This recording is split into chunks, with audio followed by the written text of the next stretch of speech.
Hello everyone, welcome to Prerna ICS mains paper 4 part 1 की series हमारी चल रही थी, जिसमें आज हमको चैप्टर 6 कंप्लीट करना है। ठीक है, चैप्टर 5 तक हम लोग पिछले वीडियोस में कंप्लीट कर चुके हैं।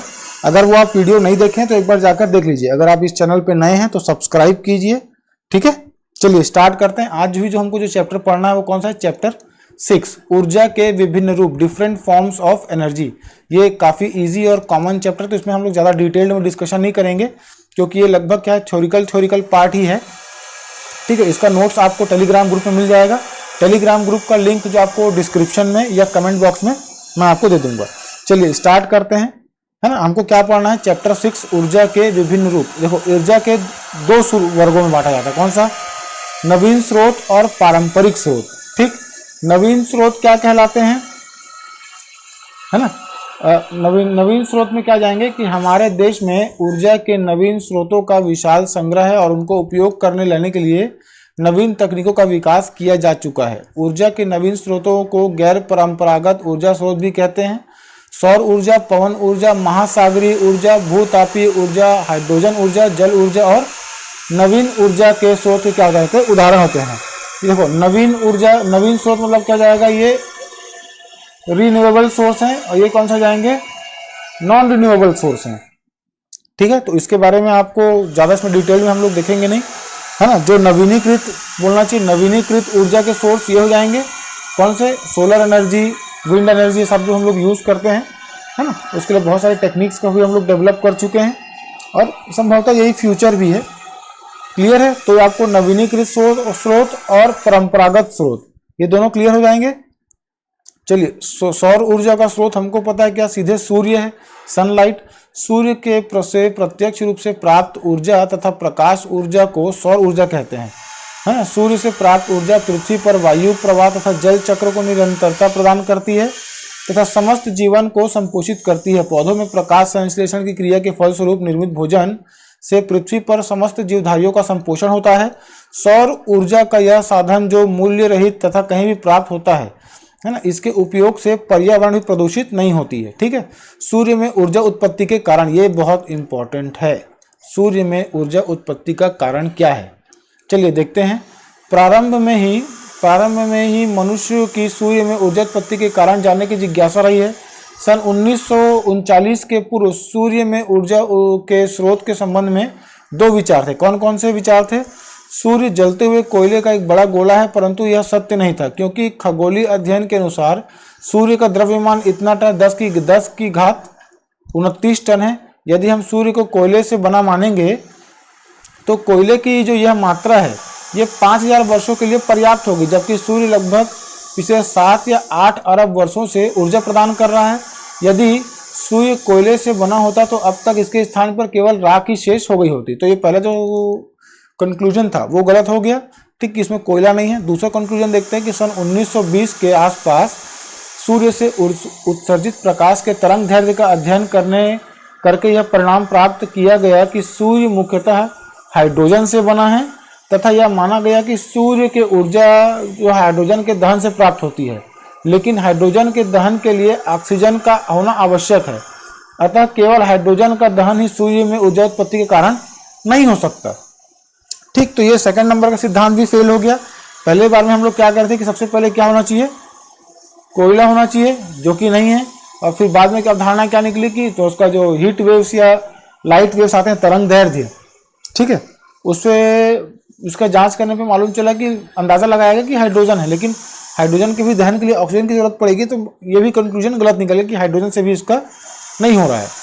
ठीक है, चलिए आगे देखते हैं। सन 1939 में जर्मन मूल वैज्ञानिक हेंस बेथ के अनुसार सूर्य के क्रोड में हाइड्रोजन नाभिक अत्यधिक उच्च ताप व दाब पर परस्पर संलयित होकर हीलियम नाभिक बनाते हैं, जिससे इस नाभिकीय अभिक्रिया में अपार ऊर्जा उत्सर्जित होती है।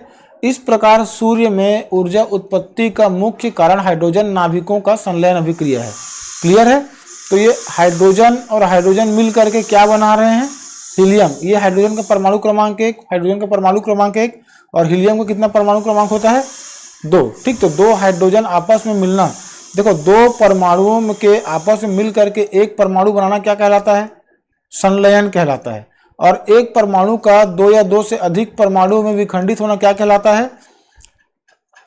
विखंडन। ठीक, ये हमको भी आगे पढ़ने के लिए मिलेगा। चलिए आगे बढ़ते हैं। सूर्य के क्रोड में यह अभिक्रिया निरंतर एवं अबाध गति से हो रही है। इस अभिक्रिया में हाइड्रोजन के 2 नाभिक संलयित होकर भारी हाइड्रोजन से ड्यूटेरियम कहते हैं। ड्यूटेरियम क्या होता है? 2H1, इसको क्या बोलते हैं? ड्यूटेरियम। ये इसका एक समस्थानिक है या आइसोटोप्स है। देखिए हम लोग आगे क्लास में, पिछले क्लास में पढ़े होंगे, एक होते हैं समस्थानिक, ठीक है, जिसको क्या बोलते हैं? आइसोटोप्स। आइसोटोप्स। और दूसरे होते हैं क्या? समभारिक। समभारिक, ठीक। समस्थानिक क्या होता है? जिनके परमाणु क्रमांक एक जैसे हैं। जैसे हाइड्रोजन के जो समस्थानिक हैं कौन कौन से हैं? ड्यूटेरियम, ट्राइटियम, ठीक, ये 2H1 1H ऐसे हैं समस्थानिक। इनमें क्या होगा? सबके परमाणु क्रमांक एक जैसे होंगे, मतलब सबके परमाणु क्रमांक, मतलब बाहरी कोश में इलेक्ट्रॉनों की संख्या एक होगी, लेकिन जो अंतर होगा वो किस में हो जाएगा? परमाणु भार में अंतर होगा। लेकिन है ना। अब दूसरा जो समभारिक है, समभारिक किसको बोलते हैं? जिनका परमाणु द्रव्यमान एक समान होता है लेकिन परमाणु क्रमांक अलग अलग होते हैं, ठीक है। ये सब हम अभी आगे देखेंगे। चलिए आगे बढ़ते हैं। क्या हो जाएगा? ठीक, कहते हैं एक परमाणु निर्मित करते हैं, ठीक, ड्यूटेरियम बनाते हैं। तत्पश्चात ड्यूटेरियम के 2 परमाणु से संलयन से क्या बन जाता है? हीलियम बन जाता है, ठीक। ये का नाभिक बनना, यह संलयन अभिक्रिया निम्नानुसार होती है। ये एक ड्यूटेरियम है, ये दूसरा ड्यूटेरियम है, दोनों मिलकर क्या बनाते हैं? हीलियम बनाते हैं। प्लस ऊर्जा मुक्त होती है, यही ऊर्जा हमको प्रकाश, सूर्य से प्रकाश के रूप में हमको प्राप्त होती है, ठीक है। संलयन अभिक्रिया से प्राप्त ऊर्जा लगातार अंतरिक्ष में सौर ऊर्जा के रूप में उत्सर्जित हो रही है। सूर्य से उत्सर्जित ऊर्जा का एक छोटा सा भाग ही सीधे पृथ्वी पर मिलता है। सूर्य से प्राप्त विकिरण में अवरक्त विकिरणें व दृश्य प्रकाश के अतिरिक्त पराबैंगनी किरणें के रूप में भी ऊर्जा प्राप्त होती है। ये सभी विकिरण वायुमंडल की बाह्य सीमा में भिन्न भिन्न अनुपात में विद्यमान होते हैं। पृथ्वी के वायुमंडल की बाह्य सीमा पर पड़ने वाले ऊर्जा का लगभग 47% भाग ही पृथ्वी के सतह तक पहुंच पाता है। मतलब 50% से अधिक जो भाग है वो क्या हो जाता है? वायुमंडल द्वारा परावर्तित कर दिया जाता है। ये क्वेश्चन अभी हाल ही में आपका 2023 प्री में ये क्वेश्चन पूछा गया था, ठीक है। क्या है कि वायुमंडल द्वारा आधे से ज्यादा जो भाग जो क्या हो जाता है? परावर्तित कर दिया जाता है, और कुछ कम भाग ही वायुमंडल से अंदर प्रवेश कर पाता है। उसके बाद देखते हैं, ठीक है। वायुमंडल की बाह्य सीमा पृथ्वी के तल की ओर आने वाली सौर ऊर्जा के एक महत्वपूर्ण भाग पराबैंगनी विकिरण, जिसको क्या बोलते हैं? अल्ट्रावायलेट, ठीक है। अल्ट्रावायलेट यूवी रेस को अवशोषित कर लेती है।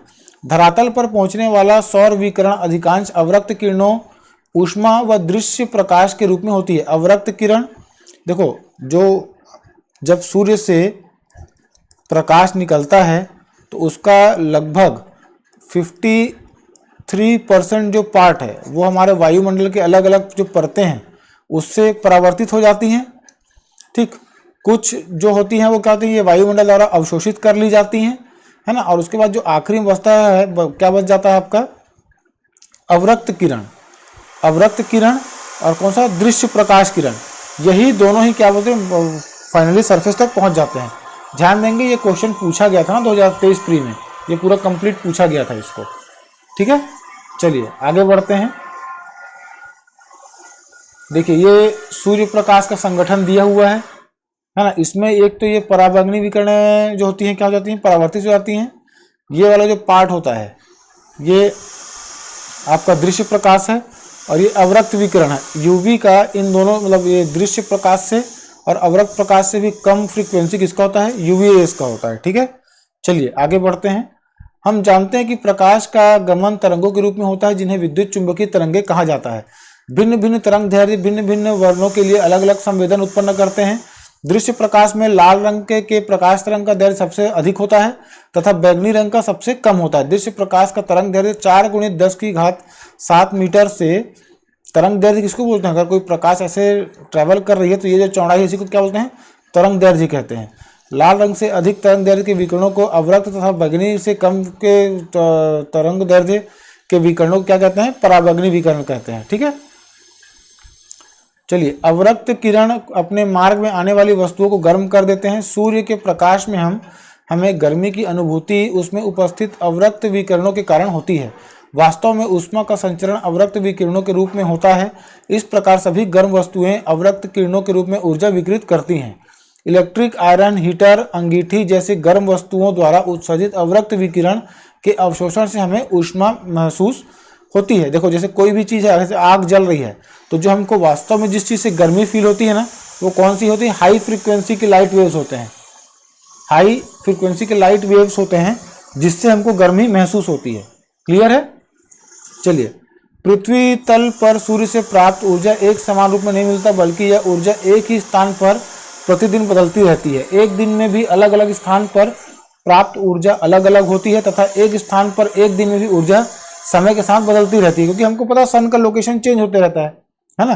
तो जो सीधे सीधे 90 डिग्री में लंबवत गिरेगा वहां पे तो क्या जाएगा, टेम्परेचर ज्यादा हो जाता है। अतः सौर ऊर्जा का उपयोग सब्जी, फल, मछली सुखाने, समुद्री जल, नमक बनाने में हो रहा है। अब ऐसी तकनीक का विकास कर लिया गया जिसमें हम सौर ऊर्जा का दोहन अधिक उन्नत एवं सुविधाजनक रूप से कर सकते हैं। सौर ऊर्जा के दोहन के लिए प्रयुक्त युक्तियां सोलर कुकर, सोलर जल ऊष्मक और सोलर सेल हैं। इन्हें क्या बोलते हैं? सौर तापन युक्तियां कहते हैं। चलिए, सबसे पहले जो युक्ति हम देख रहे हैं कौन सा? Solar heating device, solar cooker. वे युक्तियां जिनमें सौर ऊर्जा का अधिकाधिक संग्रह किया जा सके सौर तापन युक्तियां कहलाती हैं। ठीक है, सौर तापन युक्तियों का सिद्धांत क्या है? सौर तापन युक्तियों के डिजाइन इस प्रकार बनाए जाते हैं कि जिससे वे अधिक से अधिक सौर ऊर्जा का संग्रहण कर सकें। क्लियर है? ठीक है, हम जानते हैं कि काली सतह चमकीली सतह की अपेक्षाकृत अधिक ऊष्मा का अवशोषित करती है, इसलिए जो ब्लैक सरफेस जो होता है क्या होता है? जल्दी गर्म होता है धूप में। अतः सौर प्रकाश में रखी हुई कोई काली सतह एक सरल सौर तापन युक्ति मानी जा सकती है, परंतु इस प्रकार की काली सतह कुछ समय पश्चात अवशोषित ऊष्मा का भी विकिरण करना प्रारंभ कर देती है। तो अगर कोई ब्लैक कलर का चीज है, सामान है, वो धूप में रखने के बाद गर्म हो रहा है, तो कुछ थोड़े देर बाद में क्या उसमें से ताव निकलने लगता है, ताव मारने लगता है ना। ताव मारना मतलब हीट बाहर आता है। तो क्या कहते हैं, उसी को कुछ समय बाद में खुद भी क्या होता है, वो विकिरण उत्सर्जित करना शुरू कर देता है। ठीक है, अंततः उसका ताप वातावरण के ताप के बराबर होने लगता है, इसलिए टेम्परेचर क्या होता है? सेम होने लग जाता है। अतः उपयोगी रूप में ऊर्जा को प्राप्त करने के लिए ऊष्मा की हानि को कम करने के लिए उचित व्यवस्था करना आवश्यक होती है। देखो, ये एक बेसिक सोलर कुकर है, दिख रहा है? ये कौन सा जाएगा? सोलर। जिसमें ये वाला जो पार्ट है ये रिफ्लेक्टर है। ठीक, ये ग्लास का एक कैबिन होता है, अंदर में ब्लैक किया हुआ सरफेस रहता है। सनलाइट यहाँ से अंदर आते हैं, यहाँ रिफ्लेक्ट होकर यहाँ जाते हैं, लेकिन यहाँ से फिर वापस रिफ्लेक्ट होकर हीट बाहर नहीं जाता है। चलिए आगे डिस्कस करेंगे इसको, डिजाइन को अच्छे से। हम जानते हैं कि ऊष्मा का क्षय चालन, संवहन अथवा विकिरण के द्वारा होता है। जो हीट का जो लॉस है वो किससे होता है? चालन, संवहन और विकिरण के द्वारा होता है। चालन तथा संवहन द्वारा हम ऊष्मा क्षय को रोकने के लिए वस्तु को काली सतह के किसी ऊष्मारोधी बॉक्स में रखकर उसकी ऊपरी सतह को किसी कांच की पट्टी से ढक देते हैं। कांच का विशिष्ट गुण ये होता है कि कांच केवल दृश्य प्रकाश एवं लघु तरंगदैर्घ्य के अवरक्त विकिरणों को ही अपने अंदर से गुजारने देता है तथा अधिक तरंगदैर्घ्य के अवरक्त विकिरण को रोक देता है। जो ग्लास होता है ना, जो हम लोग कांच पढ़े हैं, इसमें केवल जो दृश्य प्रकाश है केवल वही क्या होते हैं? रिफ्लेक्ट होते हैं। लेकिन जो अवरक्त किरण है जिससे कोई वस्तु गर्म होता है वो यहाँ से क्या हो जाते हैं? वापस रिफ्लेक्ट होकर कांच से पार नहीं हो पाते हैं। फलतः बॉक्स के भीतर की ऊष्मा को बाहर नहीं निकलने देता, जिससे बॉक्स भीतर की ऊष्मा को संचित किए रहता है। बॉक्स की दीवारें अंदर की ओर काले रंग से पोत दी जाती है, जिससे बॉक्स के अंदर पहुंचने वाली अधिकांश ऊष्मा का अवशोषण हो जाए तथा परावर्तन द्वारा ऊष्मा का क्षय कम हो जाता है। इसी प्रकार बनाई गई सौर तापन युक्ति को कुछ समय के लिए सूर्य के सामने रखने पर उसके अंदर की काली सतह सौर ऊर्जा का अवशोषण कर गर्म हो जाती है तथा स्वयं भी ऊर्जा का उत्सर्जन करने लगती है। चूंकि उत्सर्जित अवरक्त विकिरण अधिक तरंगदैर्घ्य की होती है, इसलिए ये विकिरण कांच की पट्टी से पार नहीं हो पाते। फलस्वरूप बॉक्स के अंदर का ताप बढ़ता जाता है। क्लियर है? देखो, ये एक बेसिक सोलर कुकर है। चलिए सबसे पहले देखते हैं सोलर कुकर को। ठीक, इसमें परावर्तक का उपयोग कर सौर ऊर्जा संग्रहण क्षेत्र को बढ़ाया जाता है तथा एक सरल सोलर कुकर है ना। इस प्रकार के डिजाइन को बॉक्स नुमा सोलर कुकर कहते हैं, बॉक्स टाइप सोलर कुकर बोलते हैं इसको। ठीक, इस प्रकार के सोलर कुकर का आंतरिक तापमान 2 से 3 घंटे में कितना हो जाता है? 100 से करीब 100 से 140 डिग्री सेल्सियस तक हो जाता है। ठीक, इस सोलर कुकर में ऐसे भोजन को बनाया जा सकता है जिन्हें मंद तापन की आवश्यकता होती है। उदाहरण दाल, चावल, सब्जियां उबालने के लिए। ठीक, इसमें फ्राई नहीं कर सकते ना, याद रखेंगे। सोलर कुकर में फ्राई नहीं कर सकते क्योंकि इसमें टेम्परेचर धीरे धीरे बढ़ता है। क्लियर है? आपको फ्राई करना है तो फ्राई करने के लिए आपको गैस सिलेंडर का ही यूज करना पड़ेगा। चलिए, ये हो गया सोलर कुकर। ठीक, सौर जल ऊष्मक को भी देखते चलते हैं। बॉक्स नुमा सोलर कुकर के डिजाइन में कुछ रूपांतर कर जो सौर जल ऊष्मक बनाया जाता है।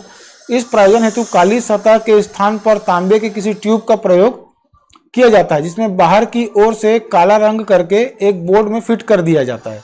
इस ट्यूब का एक सिरा जल स्रोत से जुड़ा रहता है, जबकि दूसरा सिरा गर्म जल प्राप्त करने के लिए किसी नल से जुड़ा रहता है। तांबा ऊष्मा का सुचालक है, अतः इसमें ऊष्मा शीघ्र ही अवशोषित होकर नली में भरे जल को मिल जाती है तथा जल गर्म हो जाता है। क्लियर है? चलिए, सोलर ऊष्मा के बाद हमको जो तीसरी जो सौर तापन युक्ति क्या देखना है, गोली परावर्तक। गोली परावर्तक में इसका भी जो कंस्ट्रक्शन है वो सेम होगा सोलर कुकर के जैसा। सोलर कुकर में हम लोग एक फ्लैट मिरर का इस्तेमाल कर रहे थे, इसमें हम लोग अवतल मिरर का इस्तेमाल करेंगे परावर्तन के लिए। ठीक है, ज़्यादा डिटेल में मैं जाऊंगा नहीं क्योंकि आपको नोट्स में सारी चीज़ें रहेंगी। एक जो सौर तापन युक्तियाँ जैसे काम करती हैं, बाकी भी उसी की तरह ही समान काम करेगी। ठीक है, तो ये देखिए 2 मिरर लगाए हुए दिख रहे हैं। ये रिफ्लेक्शन के बाद में किसी पॉइंट पे ना, इस पॉइंट पे इसको फोकस किया जाता है जहाँ पे जो टेम्परेचर क्या होता है मैक्सिमम अचीव कर लिया जाता है। ये जनरली जो सोलर बॉयल थर्मल प्लांट है, सोलर थर्मल प्लांट है ना, जहाँ पे सूर्य ऊर्जा से बॉयलर चलाया जाता है, वहाँ पर ये अधिक कहना चाहिए कि इस्तेमाल ज़्यादा इसका होता है। ठीक, सोलर कुकर से लाभ क्या क्या हो जाएंगे, जो तीनों युक्तियाँ पढ़ते उससे क्या होगा, ईंधन बचेगा, प्रदूषण नहीं होता है, कम ताप पर खाना बनाने के लिए विटामिन नष्ट नहीं होते हैं, इसमें एक साथ कई चीज़ें बन सकती हैं। क्लियर है? सीमाएं क्या हैं, मौसम के हिसाब से, है ना। सौर ऊर्जा दिन में ही उपलब्ध होता है तो रात में उपयोग नहीं कर सकते। सोलर कुकर की दिशा को बार बार बदलते रहना पड़ता है क्योंकि सन का अपना लोकेशन चेंज करते रहता है। इसमें किसी भोज्य पदार्थ का तलना या सेकना संभव नहीं हो पाता है। क्लियर है? चलिए आगे जो अगला जो सौर तापन युक्ति है ये हम लोग को ध्यान देना है। कौन सा? Solar cell. Solar cell germanium या सिलिकॉन के सेमीकंडक्टर होते हैं, इसको अर्धचालक युक्तियां भी कहते हैं, उससे बनाए जाते हैं। ठीक है, चलिए देखते हैं क्या होता है आगे। सोलर सेल एक ऐसी युक्ति है, ठीक, सोलर सेल एक ऐसी युक्ति है जो सौर ऊर्जा को विद्युत ऊर्जा में परिवर्तित कर देती है। सोलर सेल में उपयोग होने वाले प्रमुख तत्व सिलिकॉन है।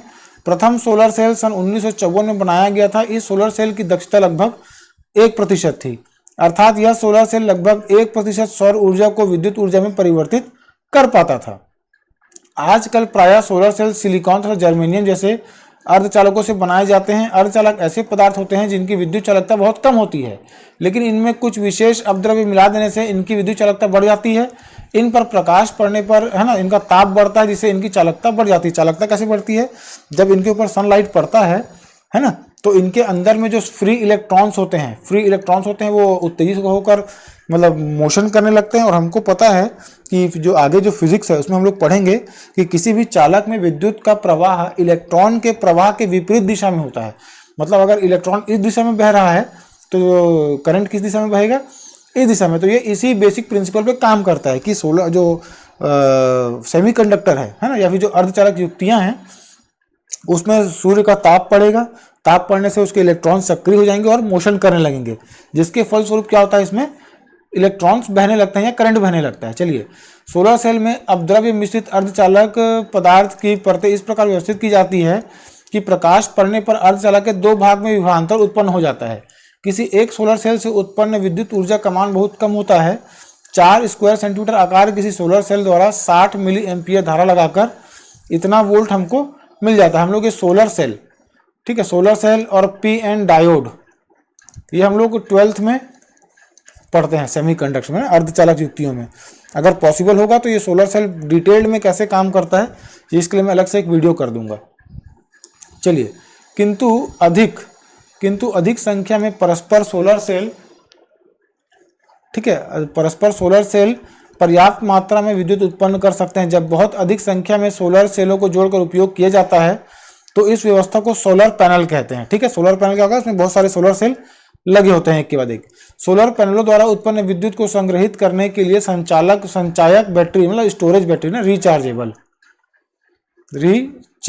बैटरीज किसका यूज करते हैं? रिचार्जेबल बैटरीज को चार्ज कर लेते हैं जिनसे हमें केवल दिष्ट धारा मतलब डीसी करंट ही मिल पाती है। इस दिष्ट धारा को प्रत्यावर्तित धारा एसी में बदलने के लिए क्या करना पड़ेगा, हमको एक इन्वर्टर का इस्तेमाल करना पड़ता है, ठीक है, जिससे उसकी दक्षता में वृद्धि हो जाती है ना। इनके यूजेस क्या क्या हैं, तो विद्युत ऊर्जा के रूप में समस्त कृत्रिम उपग्रहों में, ठीक, जो उपग्रह भेजते हैं सैटेलाइट्स, उसमें ये काम आते हैं।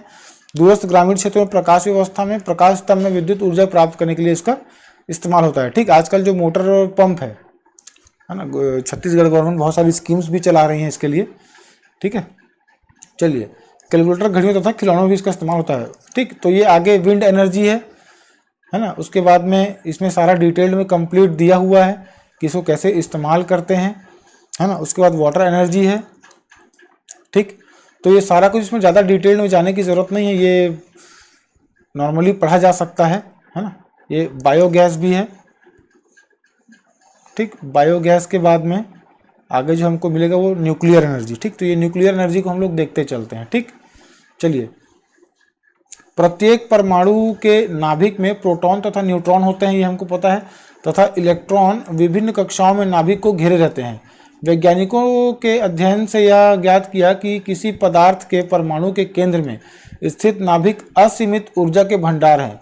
इसी ऊर्जा को नाभिकीय ऊर्जा या न्यूक्लियर एनर्जी कहा जाता है। नाभिकीय ऊर्जा दो प्रकार से होते हैं, कौन सा, नाभिकीय विखंडन से प्राप्त होंगे और नाभिकीय संलयन से प्राप्त होंगे। नाभिकीय विखंडन क्या होता है कि जब एक कोई परमाणु दो अलग, उसमें इलेक्ट्रॉन बॉम्बार्डिंग करने से, है ना, इलेक्ट्रॉन से करने से क्या होता है, फिर वो अलग अलग दो नाभिकों में टूट जाता है।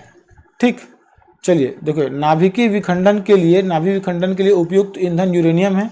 यूरेनियम तत्व दो रूपों में पाया जाता है, एक तो यूरेनियम 238 और एक यूरेनियम 235। कौन सा, यूरेनियम 238 और दूसरा यूरेनियम 235। ठीक, इसमें जो यूरेनियम 235 है, ये क्या होता है, अनस्टेबल होता है ना, अस्थायी होता है। ठीक, यदि बहुत मंद गति से भी गतिशील कोई न्यूट्रॉन इसमें टकरा जाए तो यह उसे पूर्ण रूप से खंडित कर सकता है। अतः नाभिकीय विखंडन वह अभिक्रिया है जिसमें एक भारी नाभिक पर मंद गति से न्यूट्रॉन की बमबारी करते हैं, जिससे भारी नाभिक दो हल्के नाभिक में विखंडित हो जाता है तथा अत्यधिक मात्रा में क्या होती है, ऊर्जा मुक्त होती है।